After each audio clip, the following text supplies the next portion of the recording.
So what was your reaction to getting this invite and being able to come out here to this 70th Senior Bowl? Yeah, I mean, I was excited when I first got it. We still had a month of the season left. We had 2 more games to play when I received it, so more focus on that. But this came quick. We played 2 weeks ago, and so it was a quick turnaround. But I'm excited. I'm excited to play with some of the best and play against guys that I don't get to go against every day in practice. From a walk-on guy to this, to an invite to the chance at the NFL, I mean, is that a pinch yourself kind of thing? Is it an inspiration to a lot of kids out there that can do it over a 4 or 5 year stretch? I wouldn't say I expected it by any means, but I always had a dream for it. Always had a dream to make plays at Clemson and play for the Tigers, and as well as play in the NFL. Always had that dream, and so it's been cool to just come out here and meet some of the coaches and have that chance, like you said. Where do you fit? What's your fit in the NFL? How do you see yourself playing on Sundays? Well, a guy like Adam Humphries, who was at Clemson for me, wore 13 before me, has had some success the last 4 years with the Bucks. I know he's coming up on a contract year, so hopefully he gets some money. But so similar to that, just being an available guy, just being consistently open and reliable. It feels like you were at Clemson, at least from the outside, for like 20 years. Yeah. Did it feel that long for you? Yeah, it felt like it from the inside as well. I had a bunch of different friend groups, and then they graduated and I had a new group, so I was definitely there for a while. Are you guys, now that you've got the 2 championships, where Dabo's got this program, what you guys have done, all the talent now in the NFL, I mean, everybody talks Alabama, but I mean, you guys are now Alabama, aren't you? I mean, they've won 2 out of the last 4, and we have 2. So I feel like we're gaining ground. I wouldn't say we're on their level yet. We're just little old Clemson, and we're trying to get to the top. What does it mean to be a part of this group that's been able to do that? It's been unbelievable. It's been so much fun to play for a guy like Coach Sweeney, like I said, and what he stands for, and how he runs everything, and how he does it the right way. And we don't feel like we have to take shortcuts or that sort of thing to be successful. And it's just been fun to be a part of it the last 4 years. You played with Deshaun and now with this Trevor kid. I mean, what do you see out of Lawrence in terms of as you project him the next few years? I mean, he's special. He's so special. Play with Deshaun, like you said. And Deshaun was a baller from the sense that the pocket breaks down, he'd be able to get out there, find the open guy. He just kind of was a baller. And Trevor is too, but Trevor he sees it before he's coming. It's just special because he never had a freshman moment. And he really had just been special ever since he got on campus at Clemson. How many Reese's peanut butter cups are you going to eat this week?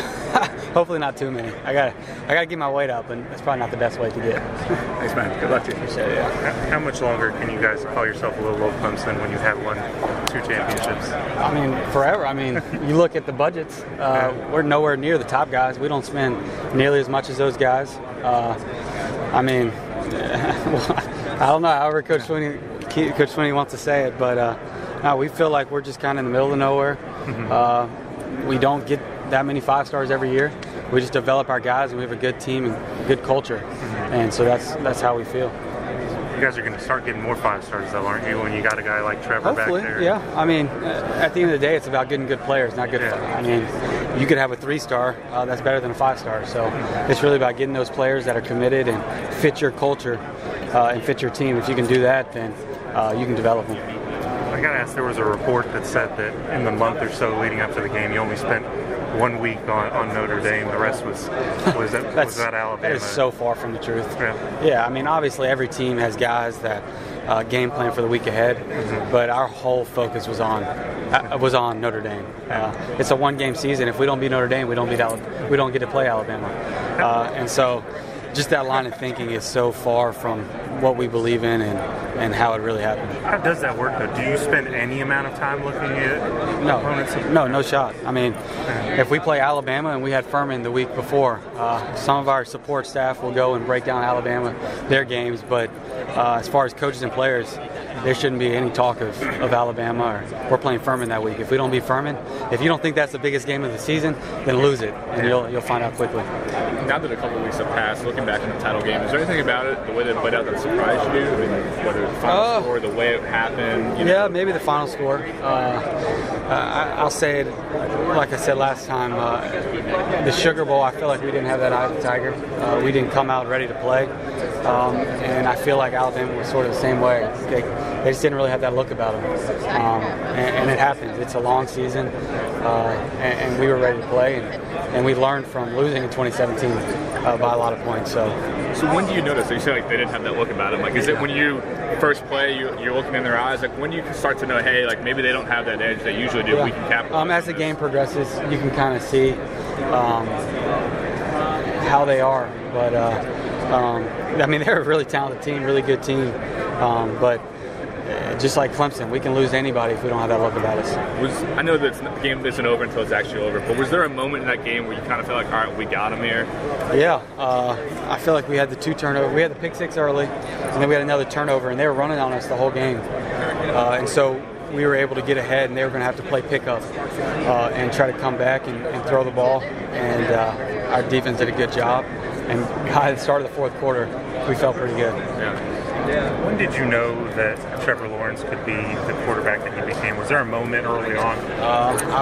Really just a spring game last year. Yeah. I mean, all throughout spring, he would roll right and be throwing a 60-yard dart across his body, all the way across the field. And so being able to see that in the spring and then come spring game, able to do that in front of 50,000 fans was pretty special. Is that the difference, the fact that his demeanor never really changes? Yeah, I mean, just who he is as a person. He's so laid back. He's almost like a surfer guy with the long hair. And super calm all the time. And that's just how he is. And it's fun to be a part of a quarterback who's poised like that. How many touchdowns are he and Ross going to combine for by the time it's said and done? Hey, between him, T, Amari, and Justin Ross, it's going to be a lot. It's going to be fun to watch next year. Yeah. I mean, that was 1-2 of the last 4 championships. Do you think he gets... Yeah, he's won 2 of the last 3.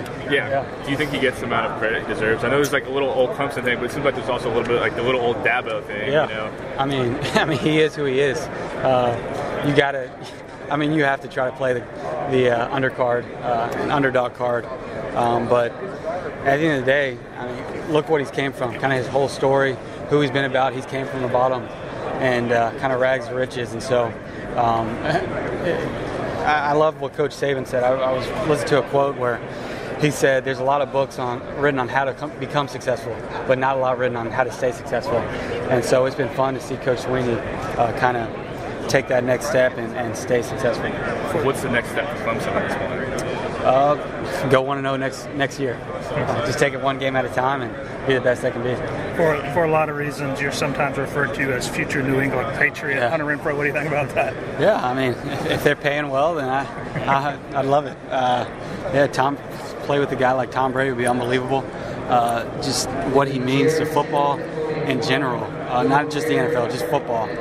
He's kind of been the best ever, in my opinion, at the quarterback position, and so it'd be cool to play with him. Do you see yourself in guys like Julian Edelman and people like that? Yeah, I mean, they're just guys that are consistent, reliable, and need to be, and are where they need to be when they need to be there. So, thanks. I have to have one more question because I have to take you. Yeah. So, whoever wants to ask the last one. What are you looking forward to the most this week? Just competing against guys that I haven't seen before. We go against the same guys in practice week in and week out. I'm excited to just go against a new group of guys, and then the verbiage of the NFL. We kind of did no huddle and signals off the sideline, so just being able to pick out that verbiage and being able to process it would be cool. Appreciate it, man. Appreciate it.